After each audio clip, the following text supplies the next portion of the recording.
So as we read your holy word, help us see, Lord, help us learn. Holy Spirit, from its pages lead the way, lead the way.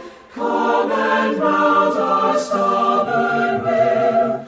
Lord, make our hearts and souls be still. As we read your word, may we heed it and obey. 자, 요한복음 19장 25절부터 27절까지 같이 함께 봉독하겠습니다. 자, 시작. 이제 예수님의 십자가 곁에는 그분의 어머니와 그분의 이모요 글로바의 아내인 마리아와 막달라 마리아가 서 있더라. 그러므로 예수님께서 자기 어머니와 자기가 사랑하던 제자가 곁에 서 있는 것을 보시고 자기 어머니에게 이르시되 여자여 당신의 아들을 보소서 하시고 그 뒤에 그 제자에게 이르시되 내 어머니를 보라 하시니 그때부터 그 제자가 그녀를 자기 집으로 모시니라. 오늘 이 말씀을 통해서 저는 가상칠언 중에 세 번째 말씀, 그것은 오늘은 인간의 기본 도리와 애정의 말씀입니다. 인간의 기본 도리와 애정의 말씀. 자, 마리아가 수태고지를 받았을 때, 수태고지라는 것은 뭡니까? 천사에서 그가 아이를 가지게 될 것이다, 잉태하게 될 것이다 라는 그러한 고지를 받았을 때 이것은 놀랍고 신비로우며 신기하면서도 초자연적인 일이었지만 그것은 또한 장차 마리아에게 닥치게 될 많은 시련과 고통과 슬픔의 전조였습니다. 그러한 부분들이 잘 나타나고 있는 것이 누가복음이라고 할 수 있는데 누가복음 1장 34절부터 38절에 보면 천사가 마리아에게 나타나서 그에게 이제 그가 성령에 의해서 잉태할 것이다 라고 이야기를 해 주었을 때 그와 천사와의 대화가 여기서 나오고 있습니다. 누가복음 1장 34절에 마리아가 천사에게 이르되 나는 남자를 알지 못하는데 어찌 이 일이 있으리까 하매 35절에 천사가 그녀에게 대답하여 이르되 성령님께서 내게 임하시고 가장 높으신 이의 권능이 너를 덮으시리니 그런즉 또한 내게서 태어날 그 거룩한 것은 하나님의 아들이라 불리리라. 보라, 내 사촌 엘리사벳도 늙은 나이에 아들을 수태하였느니라. 수태하지 못한다고 하던 그녀에게 이 달이 6째 달이 되었으니 37절에 하나님께는 불가능한 일이 없느니라. 38절에 마리아가 이르되 주의 여정을 보소서 당신의 말씀대로 그 일이 내게 이루어지이다 하매 천사가 그녀에게서 떠나니라 라고 했습니다. 자, 여기서 그녀가 초자연적으로 기적적으로 또 놀라웠고 아주 신비로운 방법으로 그녀가 이제 수태를 하게 되었고 결국에는 그 예수님을 낳게 되었습니다. 여자가 혼인하기 전에 아이를 가졌다가 낳았다는 이런 세간의 오해와 사람들의 따가운 시선을 그녀는 견뎌야만 했습니다. 아까도 말씀드렸죠. 이것은 시련의 그리고 고통의 슬픔의 전조였다고 말씀드렸습니다. 두 번째로 또 그녀가 받아들여야 할 상황은 하나님의 아들이라 불릴 메시아로 태어난 아이를 누일 자리가 없어서 구유 위에 뉘어야 했습니다. 그 다음에 그녀가 또한 당하게 되는 어려움은 헤롯 왕이 아이의 목숨을 빼앗으려 했을 때 하나님의 경고를 받고 낯선 이국 땅 이집트로 피신하여 그곳에서 수년간 지내야만 했습니다. 또한 네 번째로 그 사랑하는 첫 아들이 사람들에게 멸시를 받고 배척을 당했을 때 인간적 어머니로서 마리아의 가슴은 그 누구보다도 미어지고 아팠을 것입니다.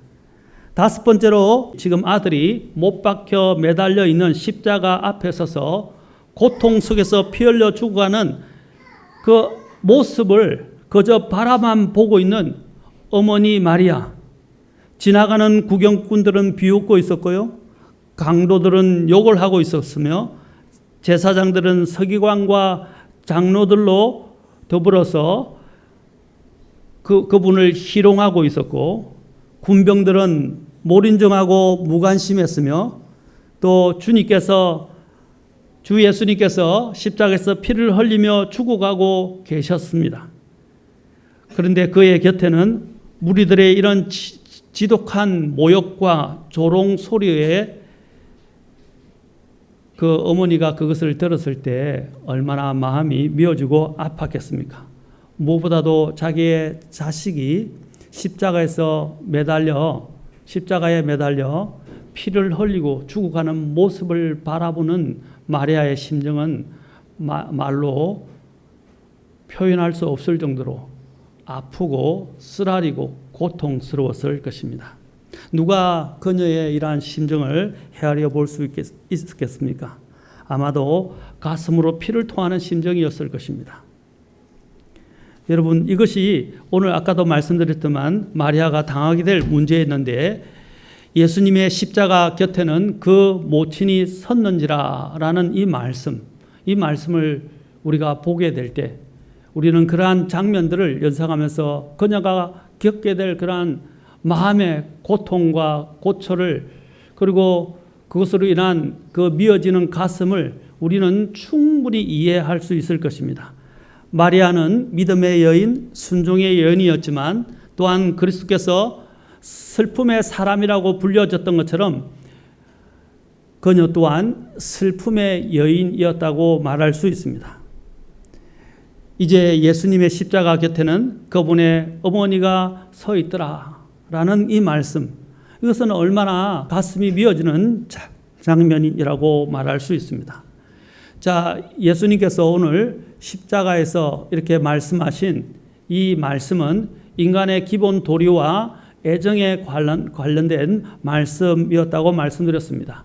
자, 이 말씀을 우리가 좀 여러 가지로 좀 더 심도 있게 살펴보기를 원하는데, 첫째, 이것은 시몬이라는 사람의 예언의 성취였다는 것입니다.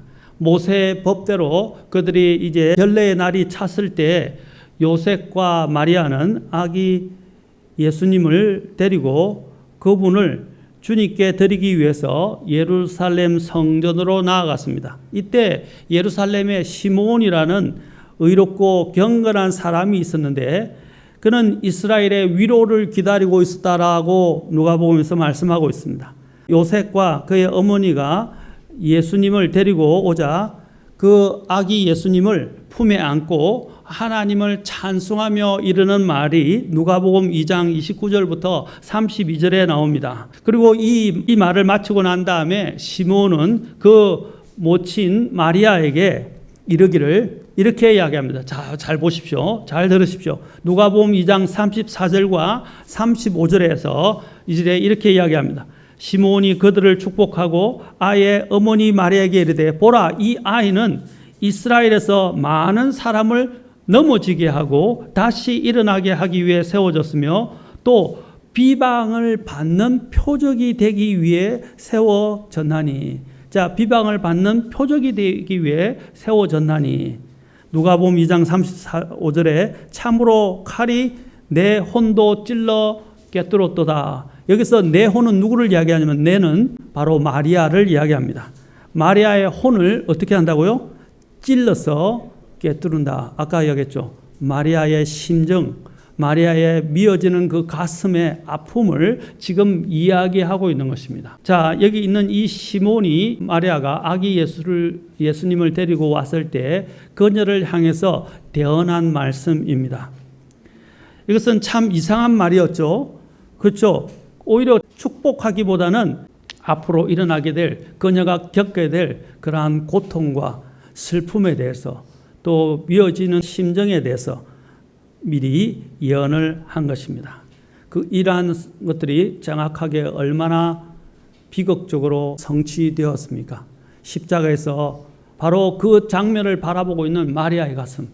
아까도 제가 6가지를 통해서 말씀드렸죠. 마리아가 이 예수님을 부양하면서 또 예수님의 다 성장하고 난 다음에 십자가에 매달리기까지 그 성장 과정을 다 지켜보면서 얼마나 많은 고초를 겪어야 했습니까? 이제 예수님의 십자가 곁에는 그분의 어머니가 서 있더라라는 이 말씀은 바로 우리에게 많은 것들을 시사해 주고 있습니다. 예수님께서 유년 시절과 또 어린 시절에 대해서는 성경에서 말하고 있지 않지만 마리아는 그 모든 과정을 우리는 지켜보았다는 것을 알 수 있습니다. 그런데 성경은 오늘 여기 있는 장면 외에 마리아에 대해서 그렇게 많이 언급을 하고 있지 않고 오늘 또 마지막 그 장면 가운데서 바로 예수님의 십자가 곁에서 그 죽어가고 있는 자신의 아들 예수님의 죽어가고 있는 그 모습과 함께 다시 나타나고 있다는 사실입니다. 마리아의 생애는 그늘에 가려져 있었습니다. 이제 그 아들의 고뇌가 절정에 이르렀을 때 마리아는 아들의 십자가의 곁에 아픈 마음을 가지고 서 있는 것입니다. 이 장면을 우리는 어떻게 묘사할 수 있겠습니까? 아마 보통의 어머니라면 차마 눈뜨고 그 장면을 지켜볼 수 없었을 것입니다. 그 지금 지켜보고 있는 장면은 정말 잔인하고 혹독한 장면이었습니다. 그러나 그녀는 이러한 장면을 바라볼 때도 절대로 믿음과 소망이 사라지지 않고 포기와 절망과 또한 슬픔에 잠겨 있지도 않고 내색을 전혀 하지 않았습니다. 그녀는 묵묵히 그 장면을 예수님의 곁에 마지막 임종하는 그 장면을 지켜보면서 자리를 지켰다는 사실입니다. 마리아가 그 곁에 서 있더라. 얼마나 참담한 장면입니까? 우리는 마리아의 이 심정을 우리는 생각해 볼 수 있을 것입니다. 마리아의 그 혼을 찌른 그 칼은 어떤 것이었습니까? 세상에 어떤 어머니가 아들을 낳고도 이러한 장면을 지켜보는 것을 감당할 수 있겠습니까? 그러나 마리아는 이것을 믿음으로 또한 그 장면을 아주 용기 있게 지켜보면서 주님께 아마 하나님께 기도했을 것입니다.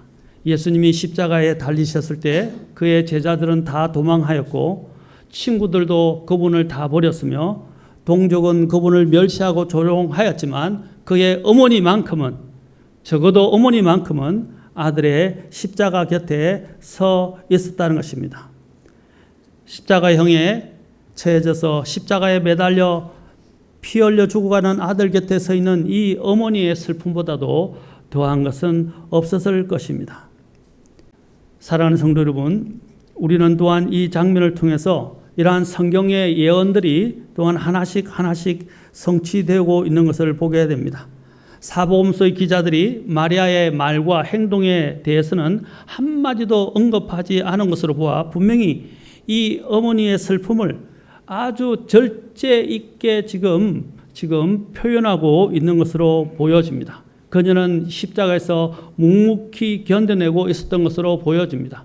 여러분들도 자식이 특히 우리 옛날 6.25 동란이 있었을 때 또 해방 이후에 6.25가 터지기 전에 많은 자들이 북한 공산당원들에 의해서 또 자식들이 자신의 눈앞에서 죽어가는 장면, 또 자신의 부모가 끌려가서 또 학살당하는 장면을 지켜본 사람들의 그 트라우마는 말로 형용할 수 없었을 것입니다. 그런데 그녀는 그보다 더 참혹한 장면을 묵묵히 지켜보면서 견뎌내고 있었습니다. 그녀는 정말 강한 어머니였습니다. 여러분, 만약에 그녀가 완전 혼비백산하여 기절을 하거나 또한 쓰러지거나 고함을 지르고 또 울며 불며 난동을 부렸다면 어떻게 되었습니까? 또 그것을 차마 눈뜨고 볼 수 없었기 때문에 볼 수 없어서 그 자리를 뜨거나 피했다면 어떻게 되었겠습니까? 그러나 그녀는 전혀 그렇게 하지 않았습니다. 그녀는 그 곁에 묵묵히 서 있었습니다. 달아나지도 기절하지도 슬픔에 못 이겨서 땅에 쓰러지지도 아니하고 그 자리를 지켰습니다. 그 어느 어머니와도 다른 태도를 지니고 그 자리를 지키고 계셨습니다.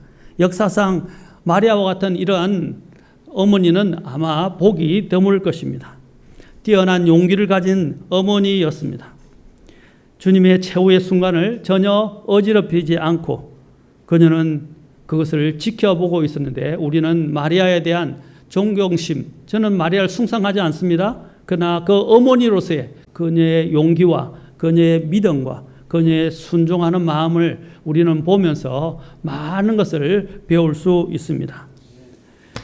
여기서 우리는 또한 주님의 말씀을 통해서 우리 자녀가 부모에 대한 효도의 모범을 보여주는 완전한 분임을 보게 됩니다.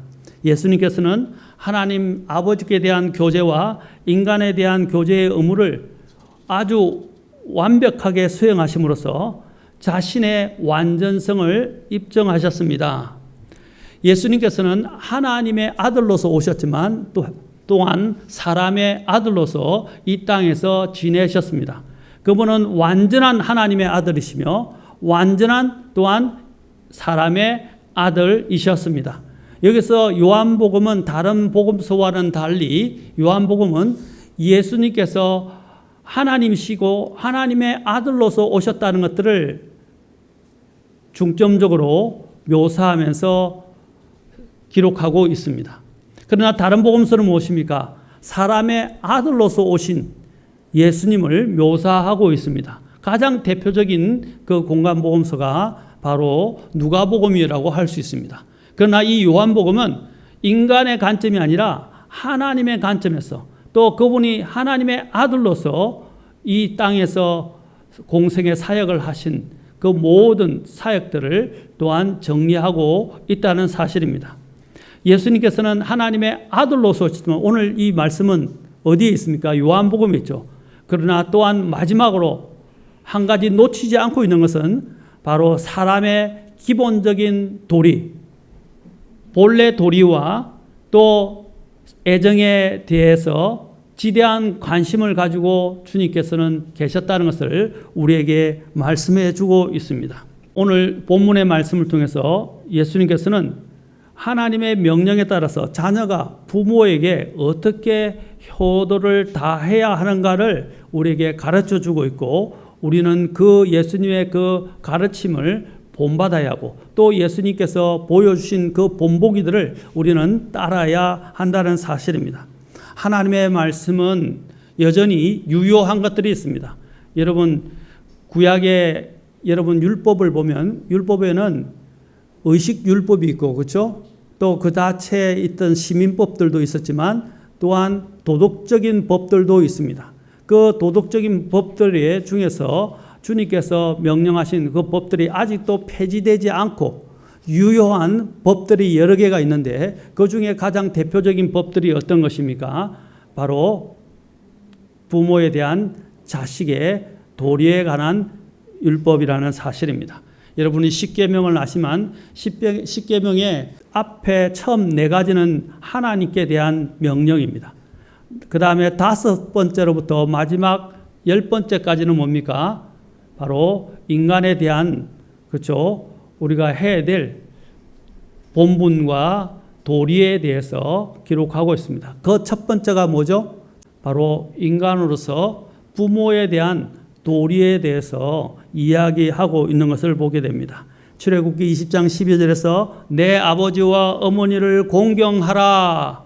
그리하면 주 내 하나님이 내게 주는 땅에서 내 날들이 길리라 라고 말씀하셨어요. 그런데 이 구절이 또 어디서 인용이 되냐면 에베소서 6장 1절부터 3절에서 사도 바울이 인용하고 있습니다. 한번 보실까요? 에베소서 6장 1절부터 3절까지. 자, 에베소서에서는 이것을 좀 더 풀어서 설명하면서 부가하면서 또 이야기를 하고 있습니다.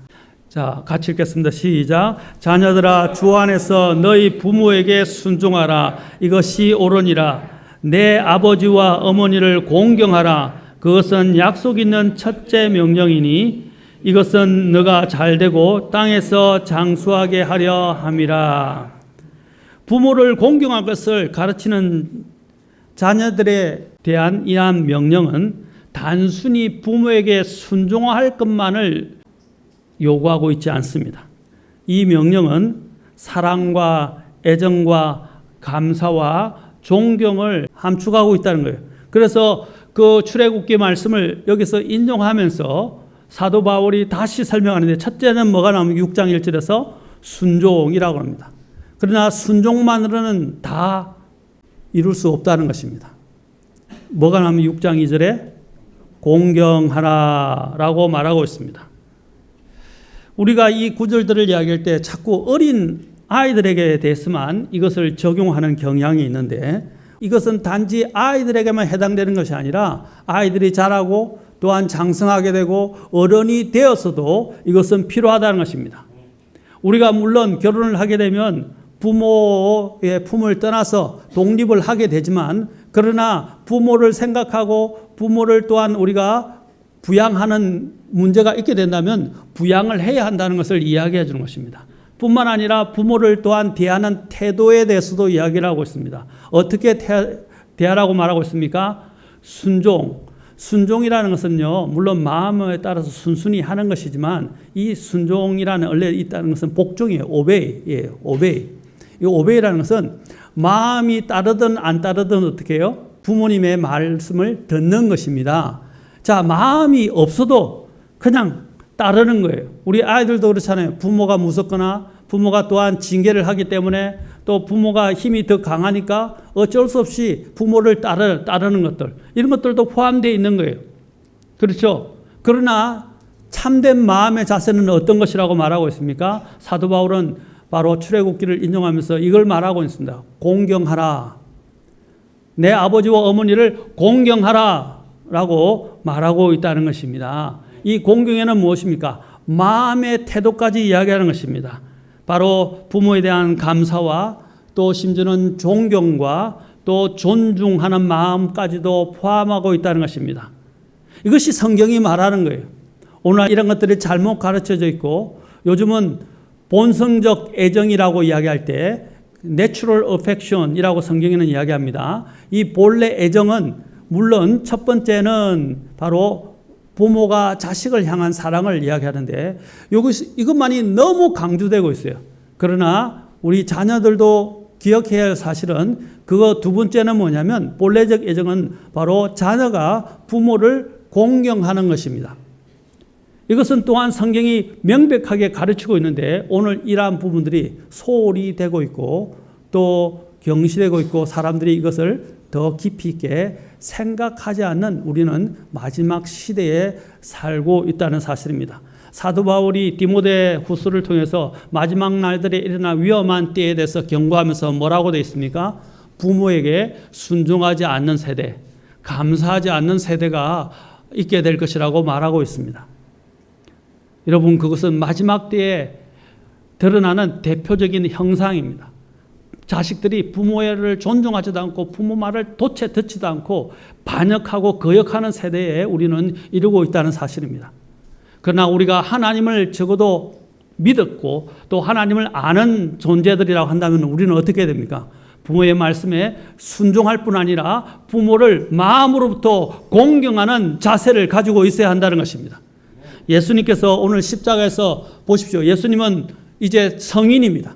33세 반의 생애를 사시면서 마지막 주님께서 남기신 말씀은 무엇입니까? 바로 그 어머니에 대한, 남아있는 홀로 있는 어머니에 대한 인간의 기본적인 도리와 어머니에 대한 애정과 또한 관심에 대해서 끝까지 놓지 않고 그것을 말씀하셨다는 사실입니다. 여러분, 오늘 얼마나 성경이 가르치는 말씀과는 다른 방향으로 오늘 이 세대가 흘러가고 있습니까?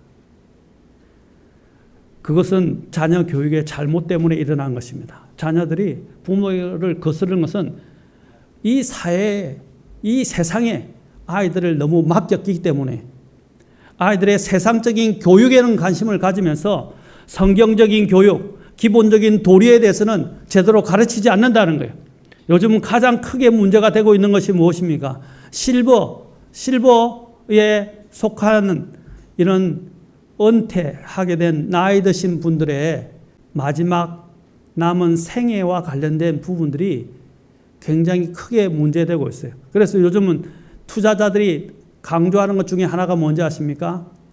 지금 특히 우리와 같은 세대, 이런 샌드위치 세대라고 이야기하는데 부모도 복양해야 되고 자식도 부양해야 되는 그러한 중간에 끼어 있는 세대. 우리 이제 자녀들에게는 우리가 기대할 수는 없어요. 그 샌드위치 세대에 살고 있는 지금 부모들은 얼마나 힘든지 모릅니다. 그런데 이 샌드위치 세대에 있는 사람들의 가장 큰 문제가 무엇입니까? 자녀들을 위해서 너무 지나치게 투자하고 헌신하다 보니까 자신들이 이제 나이가 들어서 은퇴하는 나이에는 그걸 실버라 그러죠. 그 실버 세대들은 자신이 먹고 살 게 없게 돼요. 자신을 위해서 돈을 쓸 수 있는 여유가 없다는 거예요. 그래서 이제 거의 나락에 떨어져서 빈민으로 살아가고 그렇게 부양한 자식들은 자기들의 삶을 꾸려가면서 부모들을 돌보지 않는다는 거예요. 문안도 제대로 하지 않는다는 거예요. 물론 다 그런 건 아니지만 그 세대가 그런 사람들이 점점 더 많아지고 있다는 사실입니다. 그래서 투자자들이 이야기하는 것이 무엇입니까? 자식들을 위해서 모든 걸 다 드리지 말고 자신들의 노후를 준비해야 된다고 이야기를 하는 거예요. 나라가 그걸 보장해 주는 게 아니에요. 스스로 준비해야 된다는 거죠. 지금 제가 다른 이야기를 했지만 지금 세대가 그렇게 되고 있다는 것입니다. 이제는 부모들을 부양하지 않습니다. 모두 다 어디에 관심이 있냐면 자기 가족, 핵가족, 그 다음에 또한 자신의 자녀들에게 대해서만 올인한다는 거예요. 그러나 성경은 나를 낳아주고 길러주신 부모에 대해서도 우리는 사랑과 관심과 돌봄을 게을리해서는 안 된다고 말해주는 것입니다. 그것이 바로 예수님께서 십자가에서 말씀하고 계신 거예요. 예수님께서 어떻게 하셨어요? 마지막 극적인 7말씀을 남기신 중에서 바로 3번째가 뭐라고 그랬습니까? 자신의 어머니에 대한 관심과 애정의 말씀이었고 걱정하는 말씀이셨다는 사실입니다. 33세 반이셨어요. 예수님께서는 돌아가시면서 걱정하신 것이 바로 그 어머니의 미래에 남아있는 여성에 관련된 말씀이었다는 사실입니다. 여러분, 나이가 들었다고 해서 우리는 이 의무를 소홀히 해서는 안 됩니다. 부모 없이 난 자식이 있습니까? 부모 없이 만들어진 자식이 있습니까? 물론 고아처럼 버림을 당한 사람들도 있을 것입니다.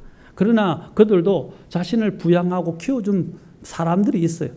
그들에 대해서 우리는 잊어버려서는 안 됩니다. 감사해야 합니다. 그런데 오늘날 변망덕이 판을 치고 있습니다. 사랑하는 성도 여러분, 첫사람 아담과 마지막 아담의 차이는 무엇입니까? 첫사람 아담은 창조될 때 몸과 마음이 완전히 성숙한 어른으로 창조되어 인간이 지녀야 할 모든 영광스러운 속성들을 처음부터 다 지니고 있었습니다. 그런데 마지막 아담이신 예수님께서는 어른으로 아예 태어나지 않고 첫 번째 아담은 아예 어른으로 태어났죠? 아마 30세 정도로 생각하고 있어요. 보통 30세에서 33세 정도로 생각을 하는데 어른으로 태어났어요. 그래서 아이로 태어나서 겪는 그런 성장의 이러한 문제들을 겪지 않았었어요. 그러나 예수님께서는 이 땅에 아기로 태어나셔서 유년 시절과 소년 시절을 거친 이후에 비로소 어른이 되셨다는 사실은 바로 우리에게 주신 십계명의 5번째 계명에 비춰볼 때 굉장히 가치와 의의를 지니고 있다고 이야기할 수 있을 것입니다. 예수님께서 어린 시절에는 어떻게 하셨습니까? 법적인 아버지와 모친 마리아의 감독하에서 자라하셨습니다. 그분은 늘 순종하셨어요. 12살이 되던 해에 예루살렘에 가셨을 때도 어떻게 했습니까? 그분은 어머니가 걱정하면서 그거를 찾으러 다시 왔었을 때 어떻게 했습니까? 어머니의 말씀에 순종해서 그는 아버지의 일을 해야 하는데 그는 아버지의 말을 더 잘 들어야 했지만 일단 육신적으로 어머니를 걱정을 끼쳐드리고 어머니의 말을 거역할 수 없었기 때문에 그는 특히 어머니의 말씀을 듣고 어머니를 따라 다시 자신의 고향으로 내려갔다는 사실입니다. 내려가서 그곳에서 어떻게 했습니까? 순종하였습니다. 그리고 공식적으로 그분이 자랄 때까지 그분은 철저하게 부모님께 특히 어머니 마리아에게 순종을 했습니다. 여기 성경에 보면 요셉 같은 경우는 예수님께서 공생의 사역을 하기 전에 아마 죽은 것으로 보여집니다. 그래서 어머니는 홀로 계셨고 또 그 밑에는 동생이 있었지만 그 동생들이 성경에서는 아마 그러한 이 어머니를 그 동생들에게 맡길 수 있는 정도의 상태는 아니었던 것으로 보여집니다. 그래서 예수님께서는 그 어머니를 누구에게 맡기셨습니까? 앞에 있는 사도 요한에게 그 어머니를 부탁했습니다. 예수님께서는 또 여기 십자가에서 예수님께서는 어머니를 부를 때 여기서 뭐라고 말했습니까? 여자여라고 말했습니다. 이것은 사실 우리가 할 때 여자여 할 때 어머니를 막대하는 게 아니에요. 어머니를 여기서 여자여라고 할 때는 이것은 사실 어머니를 존대하는 아주 우리가 마담이라고 이야기하거나 또는 미시즈라고 부르는 것 같은 그런 극존대를 이야기하고 있어요. 그런데 예수님께서 여기서 어머니라고 한 번도 예수님께서는 또한 부르시지 않으셨다는 사실이에요. 어머니로서 존중하고 또한 순종하였지만 한 번도 어머니라고 부르시지는 않으셨어요. 여자여라고 성경에서 2번 나옵니다. 2번 나오는데 여자여라고 부르셨지만 어머니라고 부르시지는 않으셨다는 거예요. 왜 그렇습니까? 이것은 앞으로 일어나게 될 것들에 대한 또한 주님께서 일들을 내다보시고 이걸 말씀하신 거예요. 그 모친의 태를 빌려서 태어나셨지만 예수님께서는 육신으로서는 물론 어머니로서 그분을 모시고 순종하였지만 영적으로는 그분은 누구입니까? 마리아의 구원자였습니다. 이러한 부분들이 누가복음에도 잘 나와 있습니다. 수태고지를 했을 때 그때 마리아가 예수님께 대해서 뭐라고 말하고 있습니까? 누가복음 1장 47절과 48절에 보면 내 영이 하나님 곧 내 구원자를 기뻐하였나니 이는 그분께서 자신의 여종의 낮은 처지에 관심을 두셨기 때문이라. 보라 이제부터 모든 세대가 나를 가리켜 복이 있다 하리로다 라고 그녀가 마리아가 이야기를 했습니다.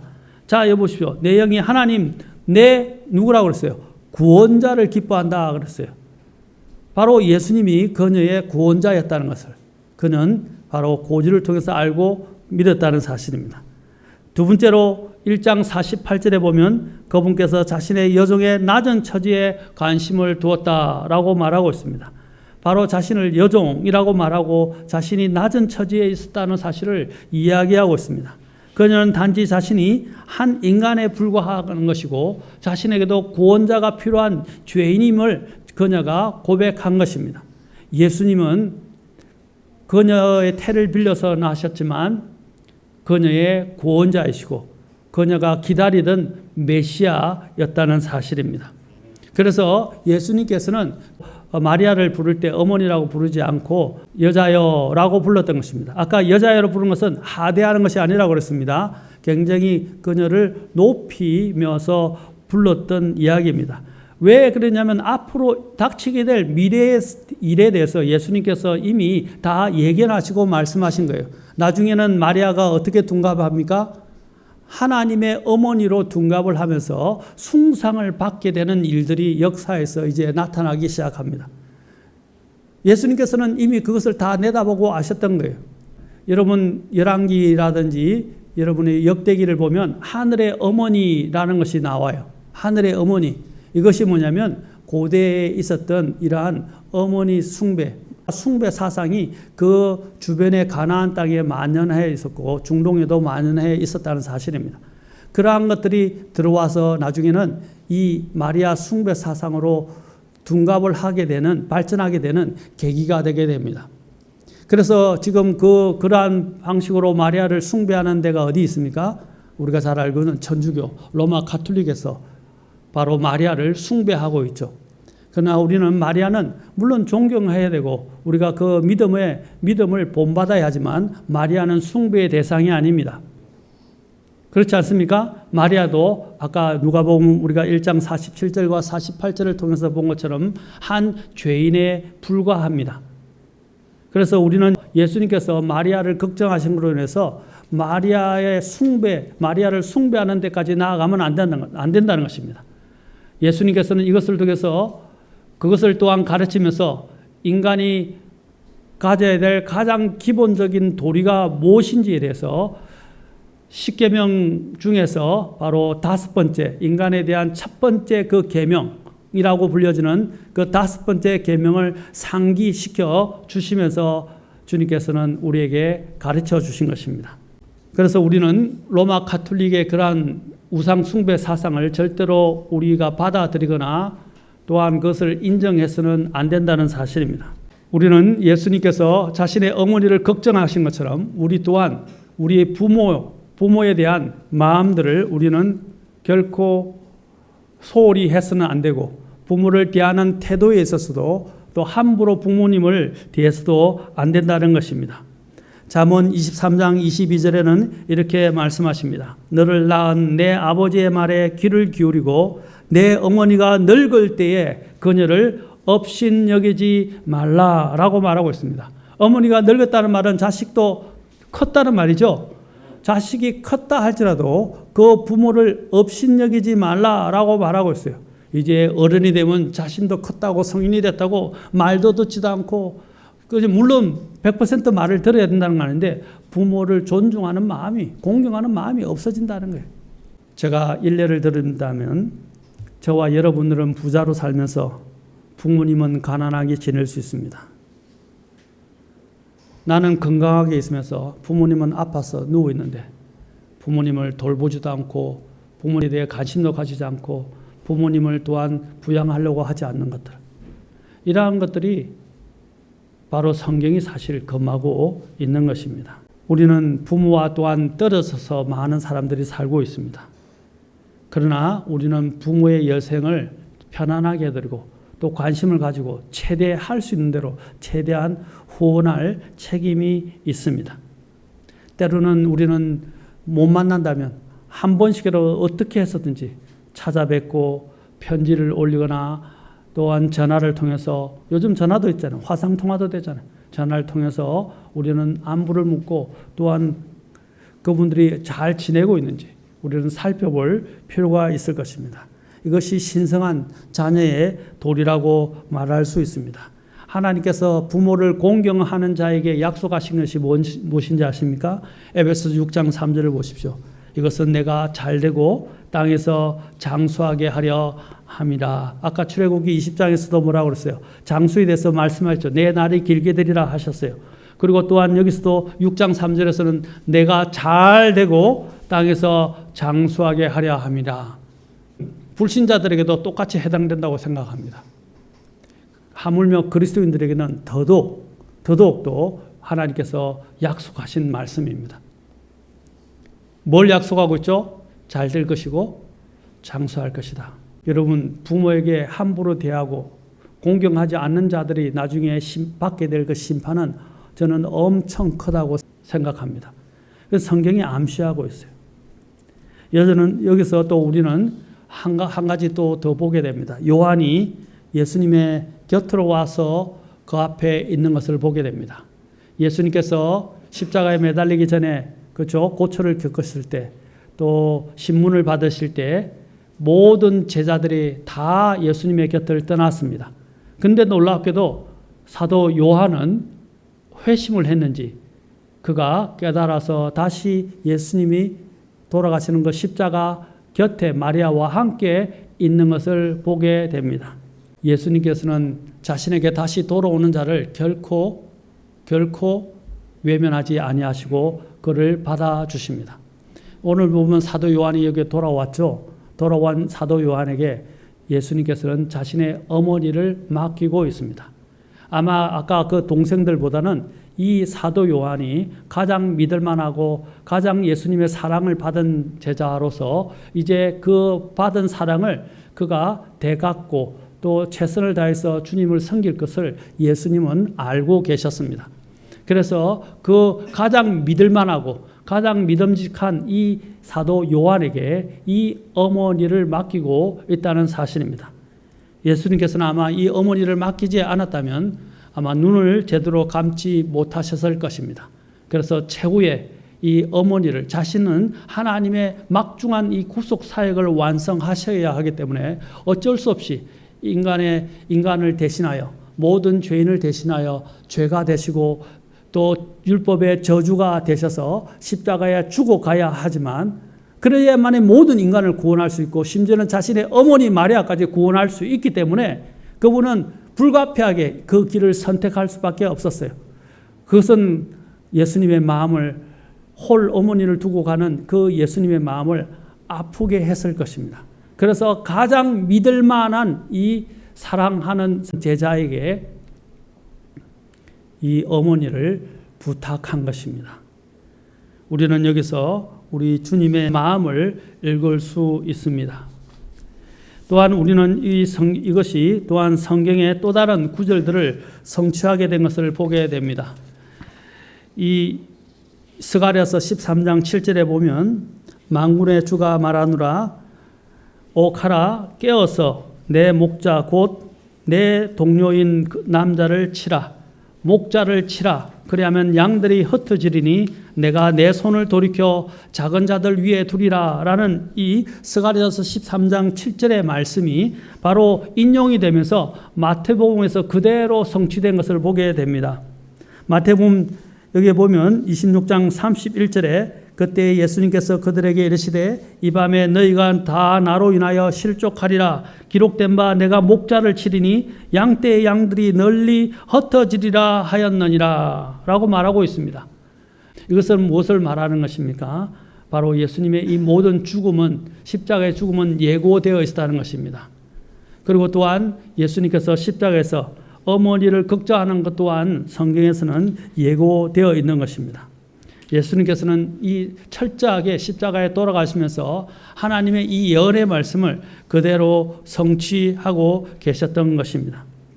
예수님께서는 자신에게 돌아온 이 요한을 결코 모두 다 버리고 도망갔지만 이제 다시 돌아온 제자를 꾸짖지 아니하시고 그에게 놀라운 특권을 부여해 주셨습니다. 우리는 여기서 예수님께서 얼마나 세심하시고 배려가 깊은지를 알 수 있습니다. 성경에서 보면 이사야서 52장 13절에 보면 보라 내 종이 슬기롭게 행할 터인즉 여기서 내 종은 누구를 가리키냐면 예수님을 가리키는 예언의 말씀입니다. 예수님이 어떻게 행한다고 그랬어요? 슬기롭게 행할 것이다. 예수님은 모든 면에서 어떻게 했습니까? 지혜롭고 슬기로우셨고 그렇죠? 또 놀라우신 분이라는 것입니다. 그분은 성경의 예언을 하나도 헛들이지 않고 다 지키셨으며 또한 성경의 예언 말씀대로 그분은 다 명령에 순종하셨고 예수님은 또한 인간에 대한 첫 번째 도리의 의무를 그분은 소홀히 하지 아니하시고 생애 동안에 사는 동안에는 그 부모에게 순종했고 하나님의 공생의 사역을 하다가 십자가에 돌아가셨을 마지막 순간에도 어떻게 해요? 그의 인간으로서의 가장 기본적인 도리인 부모에 대한 도리를 그분은 그냥 소홀히 하지 아니하시고 완전히 이루셨다는 사실입니다. 사랑하는 성도 여러분, 오늘 부모님을 알지 못하고 또 부모를 돌아보지 않는 오늘 자녀들이 있다면 오늘 이 예수님의 말씀을 명심하십시오. 부모는 평생 부모가 되어야 합니다. 그 부모님들에 대한 감사를 결코 잊어버려서는 안 됩니다. 또 부모에 대한 마음의 공경의 자세 또한 잊어버려서도 안 된다는 사실입니다. 우리가 적어도 그리스도인들이라면 오늘 이 사실들을 말씀하시고 본보기로 남겨주신 예수님을 따라서 마음에 새기고 그대로 우리도 또한 순종해야 할 것입니다.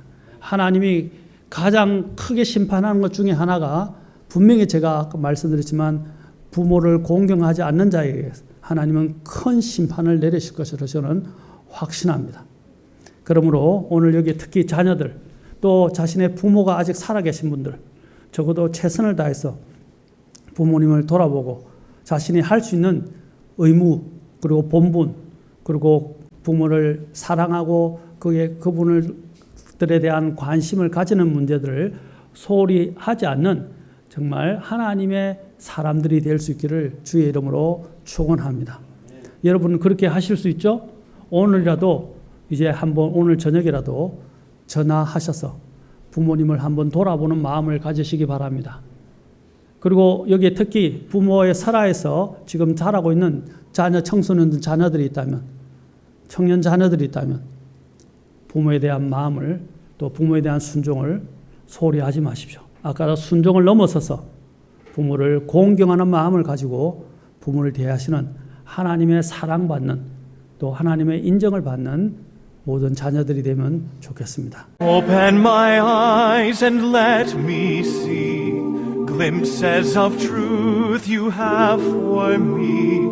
For in your word I find the truth that sets me free.